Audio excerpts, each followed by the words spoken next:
Mapio prosesau. Mae mapio prosesau yn helpu i sicrhau bod gwelliannau wedi'u cynllunio i weithio'n dda o fewn system. Mae systemau yn cynnwys sawl proses sy'n aml yn cynnwys llawer o wahanol bobl. Mae mapio proses yn dangos sut mae'r proses yn gweithio cyn unrhyw welliant.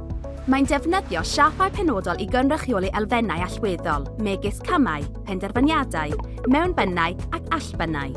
Mae map proses yn helpu i wneud pethau'n gliriach trwy nodi beth, pryd, ble, pwy a sut mae pethau'n digwydd. Mae'r mewnwelediad hwn yn helpu tîmau i herio canfyddiadau o'r hyn sy'n digwydd mewn gwirionedd a gwneud penderfyniadau cywir ar wella. I ddechrau, mae map proses lefel uchel yn caniatáu i chi gymryd golwg o ddiuchod, gan gipio'r camau mwyaf hanfodol yn y broses. Mae hefyd yn caniatáu i chi nodi pwy sydd angen cymryd rhan. Nod sesiwn mapio proses yw nodi union gamau'r broses gan nodi'r rhwystrau a'r ailadrodd a'r oedi mewn proses i weld beth sy'n gweithio. Gallai sesiwn fod yn weithdy rhyngweithiol gyda digon o le ar y wal i gynhyrchu a chofnodi llawer o wybodaeth.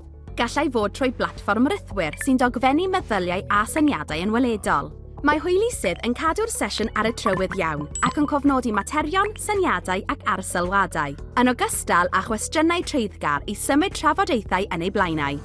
Dylai'r sesiwn ddangos yr hyn sy'n digwydd y rhan fwyaf o'r amser, nid yr hyn sy'n digwydd unwaith yn unig. Trwy gofnodi dilyniant y camau allweddol a phwy sy'n amgymryd â phob un, gallwch ganolbwyntio ar unrhyw ran o'r broses yn fanylach. Unwaith y bydd y cam mapio wedi gwblhau, gallwch ddechrau dadansoddi a nodi cyfleoedd i wella. Gallwch ddefnyddio model Cymru i'ch helpu i nodi gwastraff yn y system, ynghyd ag unrhyw gamau y gellid ei dileu i wella dibynadwyedd y broses neu aildrefnu camau. Porwch drwy ein cwrs mapio prosesau a chyrsiau gwelliant eraill ar ein gwefan.